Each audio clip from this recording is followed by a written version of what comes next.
Hello, I'm Rachel. This is our son Xander. In 1984, Seth Godin, author of the 2008 book Tribes, faced a seemingly impossible task. Management had assigned him to acquire science fiction stories and see that those stories were turned into educational-based games. He was given little resources and no staff. But despite those challenges, he inspired his co-workers to join him. And that year, he completed 5 products that went on to sell millions of copies. Seth Godin had become a leader. You see, leadership and management, they share similar qualities, but in reality, they are two very different and often misunderstood concepts. Today, I will show that management operates from a position of power in an organization, that leadership inspires and creates change in an organization, and I'll also explain the difference between management and leadership styles and how they affect an organization.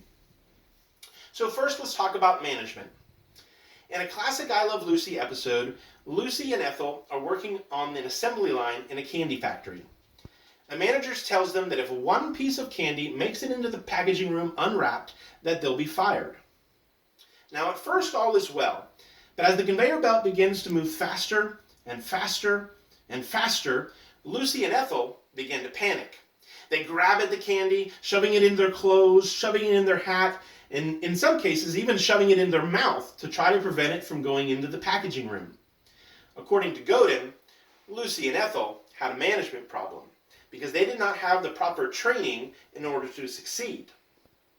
Now, Andrew Dubrin, in his 2016 book on leadership, says that management is basically the organizing, planning, and administration of a job.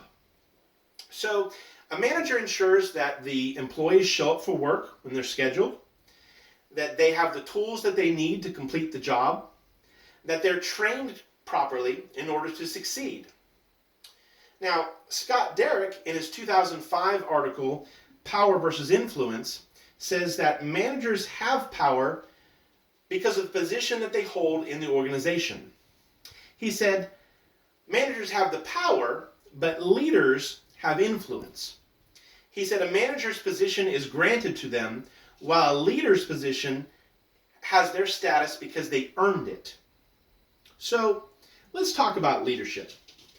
Dubrin defines leadership as the ability to inspire confidence and support among people in order to achieve the organization's goals. Basically, the leader casts forth the vision, and the manager carries out that vision.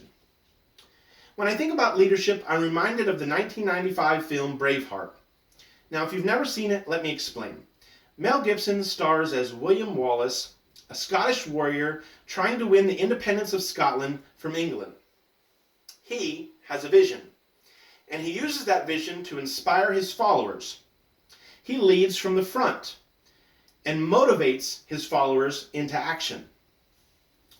Thomas Nelson, in his 2005 article Leadership versus Management, says that leaders not only make sure that the day-to-day functions take place, but that also they set an example for employees to follow. Now, some believe that leaders are just born that way. Others believe that leaders are made. Richard Daft, in his 2018 book on leadership, says that according to one survey of top executives, 19% said that leaders are born, while 52% said leaders are made. Now, Godin suggests that all leaders possess some of the same elements. He said that leaders challenge the status quo, that they use charisma to inspire and motivate their followers, that they communicate and commit to a vision, and they connect followers one to another. Now, whenever we discuss management and leadership, it's also important to examine the different styles that are used. Joyce Cox, in her 2016 journal article, Leadership and Management Roles, says there are basically 3 different styles that are used by both leaders and managers. I'll describe them briefly. They are the autocratic, the democratic, and the laissez-faire. Now, the autocratic is basically the do this style. where the leaders hold all the power and they don't share any of that power with their employees, versus the democratic style that basically says to their employee, what do you think we should do? They value the employee's opinion. And finally, the laissez-faire style says basically, do this as you see fit. It's a hands-off style that allows the employees to work basically and manage themselves. So today we've examined how leadership and management, while similar, contain different elements that make them unique in an organization. We talked about how management operates from a different position of power, while leaders influence and create change in an organization. We also discussed how leadership and management styles can affect employees in an organization. Now, while the two terms, leaders and managers, are not interchangeable, they can coexist together. The blending of both make a well-oiled machine in an organization. And according to Daft, all best leaders manage and best managers lead. Thank you. Thank you.